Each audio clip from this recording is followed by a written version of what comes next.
Chapter 1: The Intellectual Execution. Welcome to Synapse Daily. Imagine a science treated like a crime. In 1952, ideas were more dangerous than guns. The Kremlin feared a new word, cybernetics. They called it a bourgeois pseudoscience. It was a tool for capitalist masters. Stalin's philosophers hated the feedback loop. They saw machines as rivals to the party. A machine does not care about slogans. A machine follows pure, cold logic. In Moscow, logic was a threat to power. Scientists studied in total, freezing silence. One wrong sentence meant the gulag. Books were locked in secret government vaults.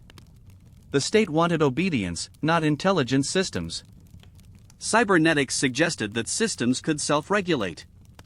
This contradicted the great leader's absolute will. If a system self-regulates, dictators become useless. The party launched a massive academic purge. They wiped cybernetics from every university curriculum. Promising careers were destroyed in a single night. Brilliant minds were forced into menial labor. The academic world felt a sudden, sharp chill. Information was no longer a resource. Information was now a dangerous political weapon. This was a scientific lobotomy of an empire. They chose ignorance to maintain their iron grip. The digital revolution was strangled at birth. The war on the mind had officially begun. Chapter 2: The Ghost in the Lecture Hall. Norbert Wiener's ghost haunted the Soviet elite. His book was a forbidden, sacred text. Young students whispered his name in shadows. They sought the secret of the thinking machine. But the party line was very clear. Man is not a machine, they screamed. Marxism demanded a specific type of human soul. Cybernetics reduced the soul to simple data. This was considered a deep, unforgivable insult. The university halls became rooms of fear. Professors were forced to burn their research. They stood before committees and confessed sins. I was wrong to trust logic, they said. The air was thick with systemic paranoia. Is a brain just a biological computer? The state said no with a fist. They feared the unpredictability of digital thought. They wanted a society of predictable clockwork. Innovation became a form of high treason. The secret police monitored every laboratory door. Any talk of automation was labeled suspicious. Science was chained to the party's rigid dogma. The Soviet Union was building a mental wall. They were falling behind the Western world. Yet, the ideologues celebrated their pure science. It was a victory of pride over progress. The ghost of Wiener was pushed away. But the vacuum he left was growing fast. Chapter 3: The Secret Bunkers of Logic. The ban had a strange, hidden side. The military knew the truth about computers. They saw the American missiles getting smarter. While professors were fired, generals were worried. They needed the forbidden science to survive. So, cybernetics went deep into the underground. Secret bunkers became the only safe havens. Anatoly Kitov lived a dangerous double life. He was a soldier protecting a ghost. He built computers under fake, boring names. They called it high-speed mathematical calculation. The word cybernetics was still strictly banned. It was a game of linguistic hide-and-seek. Inside the bunker, the machines hummed softly. Outside, the propaganda called them capitalist toys. The scientists worked like prisoners of truth. They had no contact with the outside world. They were reinventing the wheel in the dark. The state needed their brains but hated their ideas. This was the great Soviet scientific paradox. Fear dictated every line of original code. One mistake could end a life's work. Bunkers were filled with glowing vacuum tubes. The air smelled of ozone and secrets. Soldiers stood guard outside the laboratory doors. Inside, mathematicians fought for the future. They lived on black coffee and raw logic. No one could know their true mission. They were building a brain for an empire. But the Empire called their work a sin. Logic was a prisoner of the Cold War. The digital dawn was trapped in a cage. The secret bunkers were islands of reason. But they were surrounded by a sea of fear. The machine was alive, but still hidden. Chapter 4: The 1954 False Dawn. Stalin died and the world held its breath. The Man of Steel was finally gone. The ice began to melt very slowly. Cybernetics was suddenly, awkwardly rehabilitated. The party realized they needed digital power. They couldn't win the space race with paper. But this wasn't a return to freedom. It was a strategic, cold-hearted recalculation. Yesterday's pseudoscience became today's communist tool. The propaganda changed, but the fear remained. The scientists were allowed to speak again. However, the state monitored every single word. Use the machine to build our utopia. That was the new, strict command. The academic world tried to breathe again. But the trauma of the purge was deep. Brilliant men were still afraid of shadows. They built computers that copied the West. The original, rebellious spirit was mostly dead. The state controlled the flow of information. They wanted a network that they could own. Rehabilitation was just another form of control. The chains were now made of gold. The thaw was a trick of time. Chapter 5: The Silent Stagnation of 1979. Fast forward to the year 1979. The grand dreams of the 60s were over. The Soviet academic world was slowly suffocating. This was the silent ban of Brezhnev. No one burned books in the streets anymore. They simply stopped funding the new ideas. The bureaucracy became a slow, heavy beast. Cybernetics was no longer a revolution. It was a dry, boring, dead subject. Innovation was replaced by importing Western tech. The USSR began cloning American IBM chips. The academic soul of the nation died. Scientists became mere copycats of the West. The 1979 decree favored safe industrial automation. Theoretical research was pushed into the corner. The dream of a unique Soviet net vanished. University departments were merged and silenced. The best minds were tired and cynical. They saw the digital gap becoming a canyon. The thinking machine was now just a calculator. The state had won the long war. They had a system they could control. But the system was now perfectly useless. The 1979 freeze was the final curtain. The future was cancelled by a signature. The empire was now a digital ghost. Chapter 6: The Era of the Clones. Originality was now a dangerous academic path. The Kremlin gave a new, simple order. Stop inventing. Start copying the Americans. This was the birth of the Riyadh Project. They decided to clone the IBM 360. Soviet engineers became high-stakes software pirates. They dismantled smuggled machines in secret labs. Every circuit was mapped with painful detail. But a clone has no soul of its own. The academic fire began to fade away. Why dream if the state only wants copies? The universities stopped teaching bold, new theories.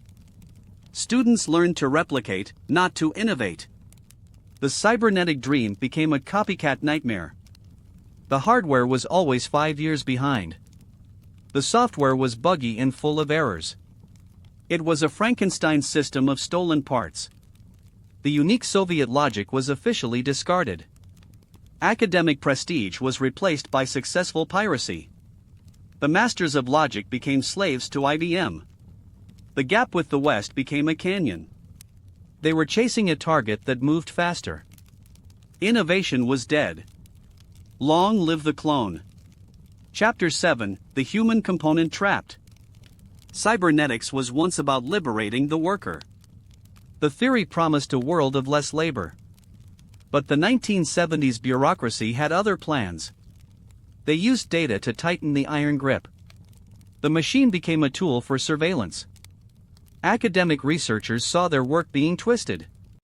The feedback loop was used for control. Algorithms monitored the speed of every hand. Workers hated the new automated systems. They saw the computer as a digital snitch. The scientists felt a deep, moral shame. Their liberation science was now a cage. University debates about ethics were strictly forbidden. The machine is always right, they said. Human intuition was treated like a bug. The soul was just an inefficient variable. The state demanded a perfect, robotic society. But humans are not made of silicon. The tension between man and machine grew. The academic dream of harmony was shattered. The computer was a cold, unfeeling boss. Logic was used to justify human misery. The dream had turned into a digital prison. Chapter 8: The Copper Bottleneck. A digital mind needs a fast nervous system. But the Soviet infrastructure was ancient. They had grand computers but rotting wires. Information moved like molasses in winter. Telephone lines were noisy and unreliable. Data packets were lost in the copper mist. Academic centers couldn't talk to each other. The network was a series of isolated islands. Scientists tried to build better modems. But the state refused to upgrade the lines. Copper is for tanks, not for data. That was the brutal, military reality. The internet requires a transparent, open flow. The USSR was built on secret, closed walls. A network would expose the systemic lies. The bureaucracy feared a transparent, digital truth. They sabotaged the wires to save themselves. The red internet died in the telephone exchange. High-tech brains lived in a low-tech body. It was like a Ferrari on a mud road. The signals never reached the central brain. The empire was deaf, dumb, and blind. The silence was the sound of failure. Chapter 9: The Final Academic Freeze. The year 1979 was the point of no return. A final, cold decree hit the universities. Pure cybernetics was officially labeled too abstract. The state demanded immediate, practical industrial results. Theoretical departments were closed without warning. The visionary professors were forced into early retirement. The science of control was now just accounting. The magic of the 1960s was gone. Students no longer dreamed of digital gods. They only dreamed of fixing broken IBM clones. The libraries stopped ordering new Western journals. The intellectual border was sealed shut again. This wasn't a loud purge like Stalin's. It was a quiet, gray, bureaucratic death. The USSR had lost its intellectual momentum. The digital revolution was moving to California. The Soviet labs were dusty and old. The future was a word used in slogans. In reality, the future had already left. The 1979 freeze was a suicide note. The empire chose the safety of the past. But the world was moving into silicon. The Soviet mind was officially left behind. Chapter 10: The Data of Disaster. The silence of 1979 led to 1986. The academic freeze had a deadly price. That price was paid at Chernobyl. The reactor was a complex, temperamental beast. But the human operators were flying blind. They had no real-time, digital safety net. That academic ban had stopped censor research. The state preferred loyalty over automated truth. When the core melted, the data stopped. There was no network to sound the alarm. Local computers recorded the lethal spike. But they had nowhere to send it. The lines to Moscow were cold and dead. Bureaucrats waited for paper reports for hours. Children played in radioactive dust in Pripyat. Why? Because the machine was forbidden to speak. A unified network would have saved thousands. It would have mapped the cloud in seconds. But the USSR chose the human filter. And humans are afraid of the truth. The plant director feared his superior's anger. He delayed the call to save his career. The censors screamed in an empty room. No algorithm was allowed to override a man. The radioactive dust settled on quiet playgrounds. The paper state was burning in the wind.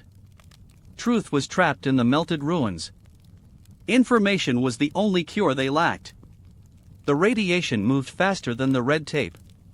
Chernobyl was the failure of the paper state. The ghost of Glushkov watched from the grave. His truth machine could have prevented this. Instead, they had graphite and lies. The empire was poisoning its own children. Silence was the loudest sound of all. Chapter 11, Perestroika's Missing Tool. Gorbachev arrived with a plan for change. He called it perestroika, or restructuring. He tried to wake the digital ghost. We must automate to survive, he said. But the academic foundations were already rotten. You cannot build a skyscraper on sand. The 1979 freeze had driven talent away. The microchip gap was now a vast ocean.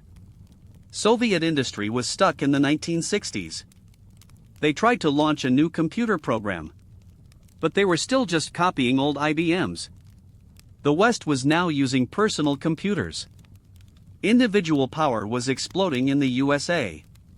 In the USSR, the state still controlled data. Gorbachev's reforms needed a fast, open network.